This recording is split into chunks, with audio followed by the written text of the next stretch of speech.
हम अब तक तृणमूल कांग्रेस के साथ सीट शेयरिंग फॉर्मूला की घोषणा हम नहीं कर पाए हैं। ये बात सही है, मुश्किलात हैं, सामना करना पड़ रहा है। आम आदमी के साथ कई दिन बातचीत हुई, पर फॉर्मूला निकाला गया।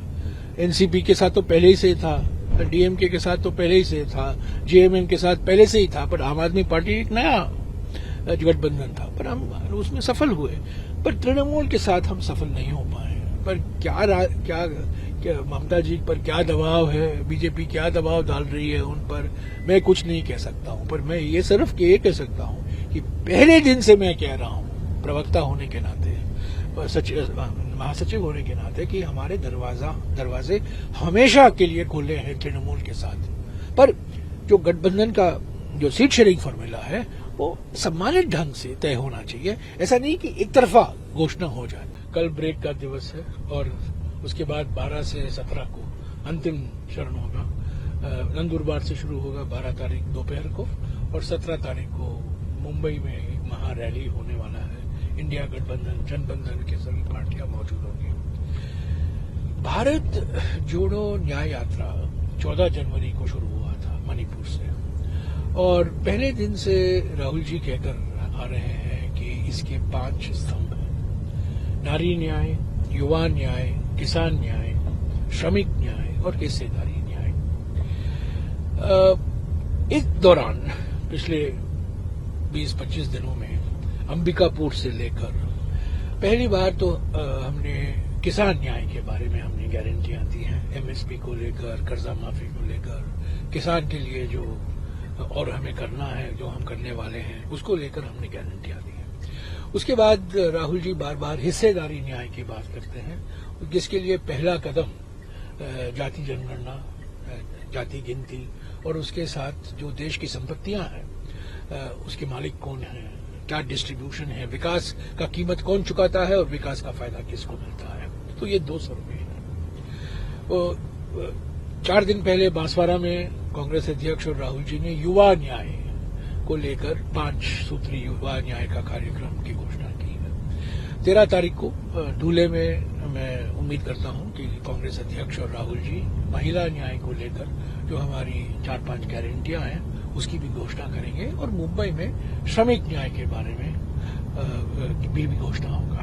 तो कुल मिलाकर जो हमारे 5 न्याय हैं, जो भारत जोड़ो न्याय यात्रा के पीछे जो सोच था, ये जो 5 न्याय हैं, इसके लिए इस चुनाव के संदर्भ में हमने जो गारंटियां दी हैं, मैं समझता हूं कुछ हद तक हम सफल हुए हैं।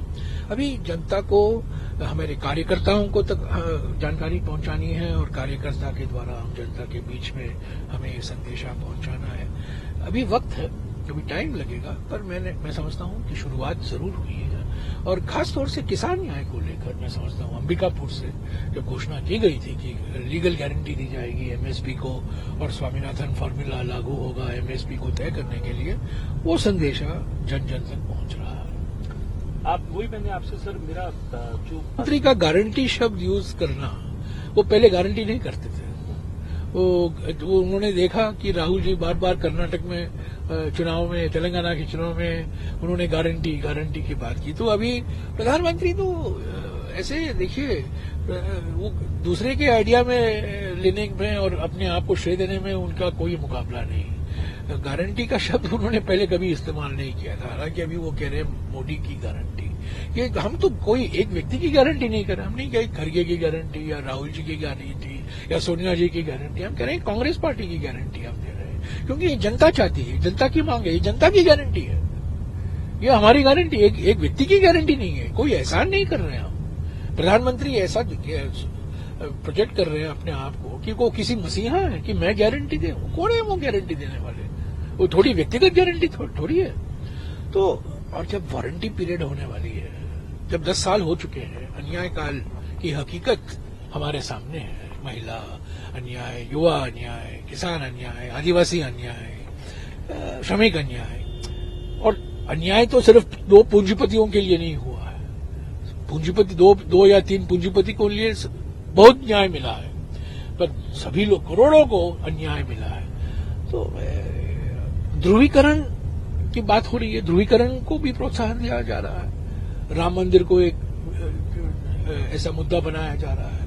पर हम राम के पुजारी हैं, हम राम के व्यापारी नहीं हैं, हम राम के पुजारी हैं। और मेरा नाम, और खास तौर से मेरे दो नाम है, पहले नाम में राम और दूसरे नाम में भी राम।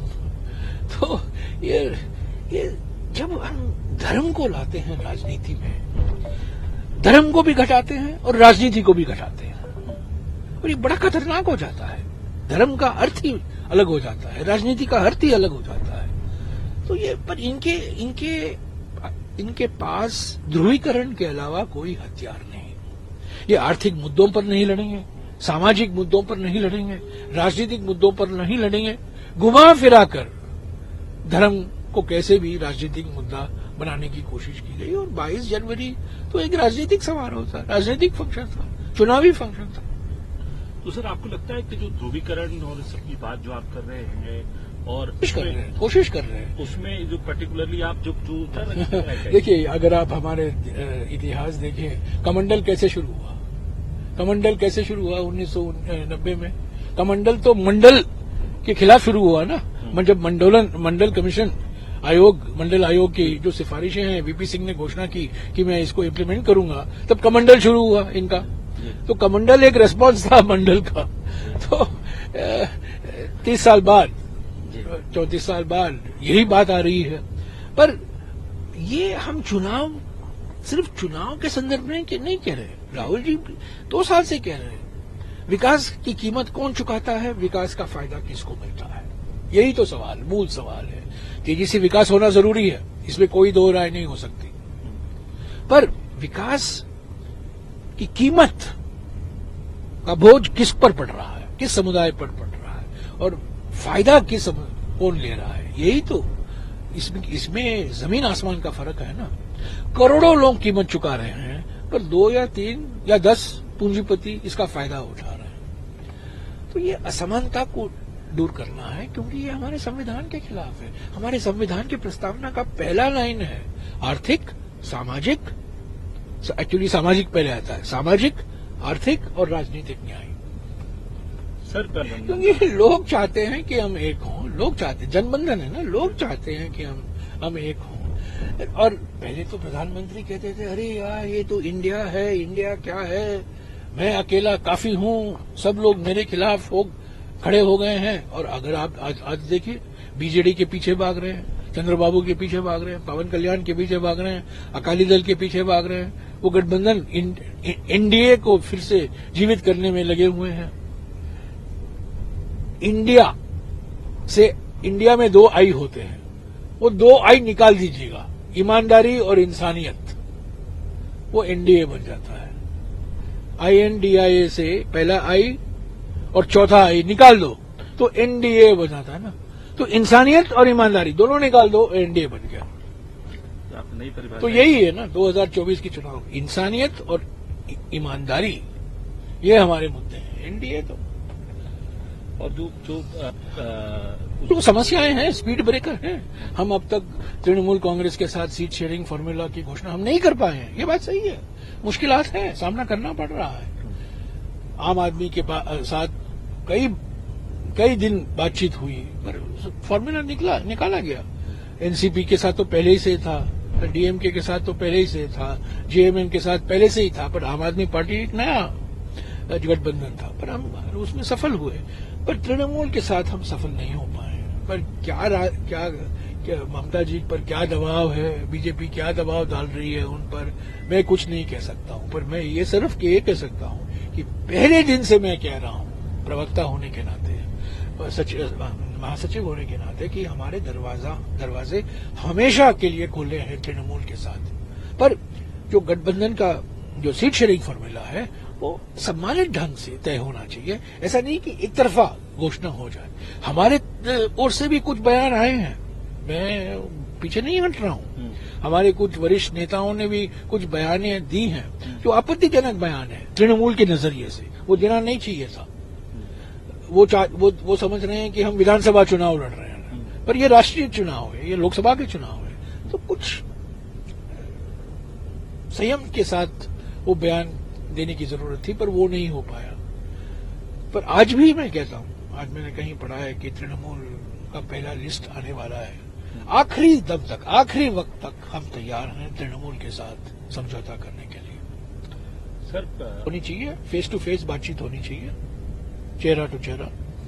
सर सीटें मैं मानता हूँ, आप पहले भी कहते आए कि ये एक हाइप है। ये देखिए, चुनाव ना, ये मनोवैज्ञानिक खेल खेलने में अमित शाह और नरेंद्र मोदी बहुत माहिर हैं।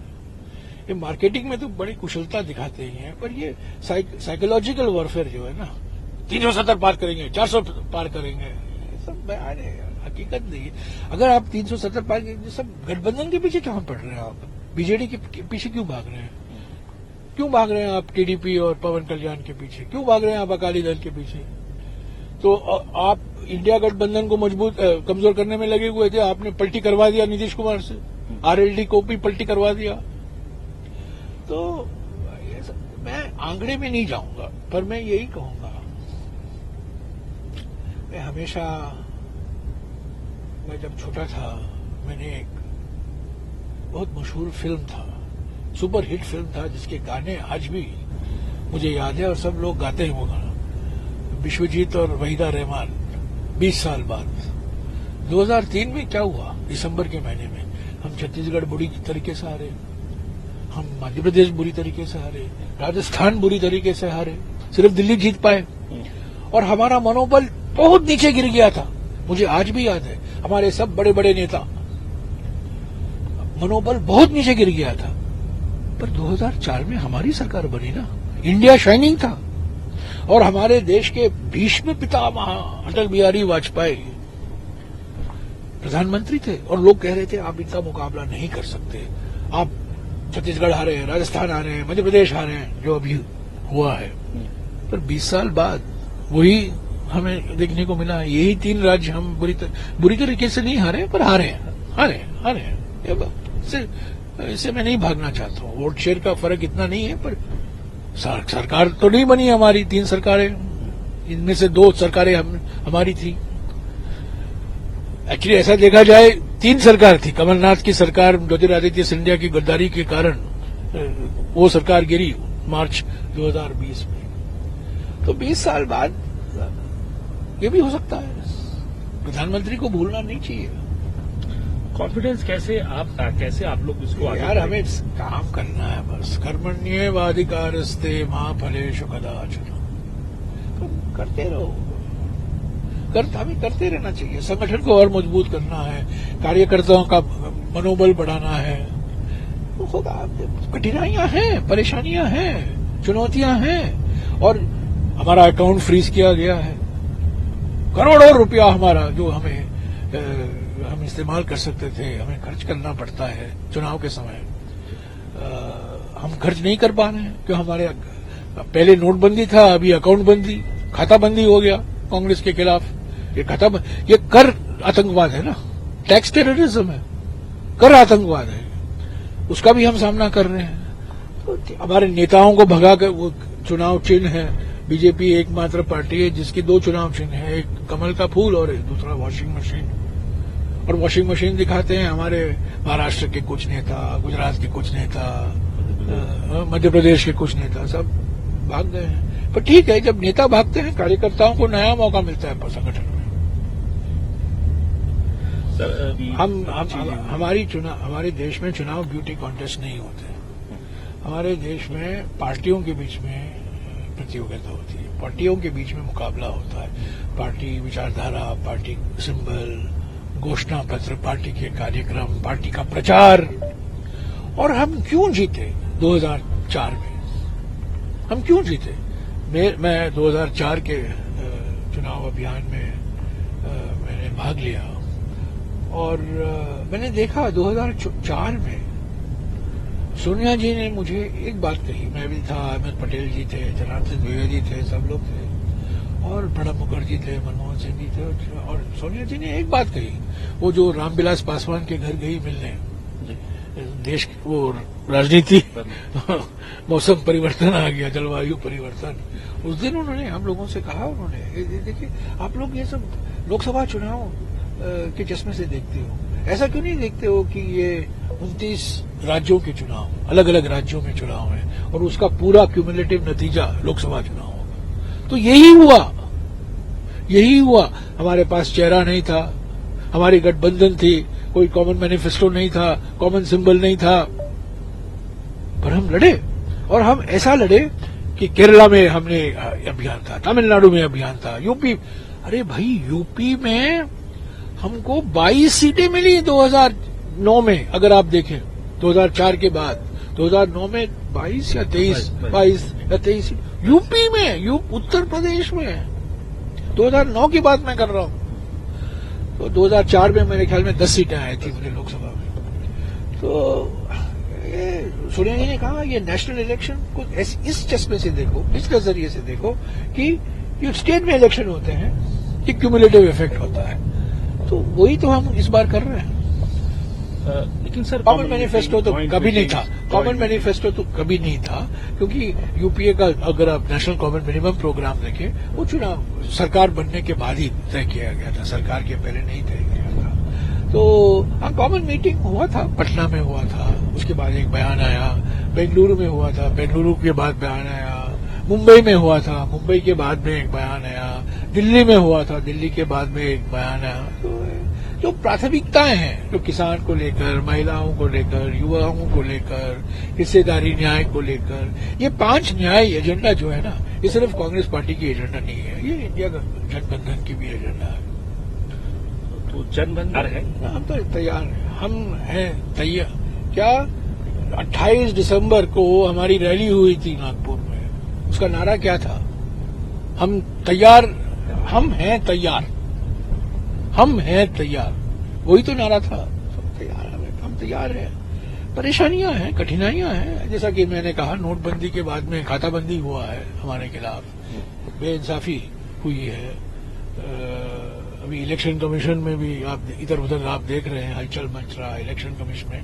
9 महीने से हमें अपॉइंटमेंट नहीं मिल रहा है इलेक्शन कमीशन से, वीवीपैट को लेकर सिर्फ डिसअपॉइंटमेंट है, अपॉइंटमेंट ही नहीं है।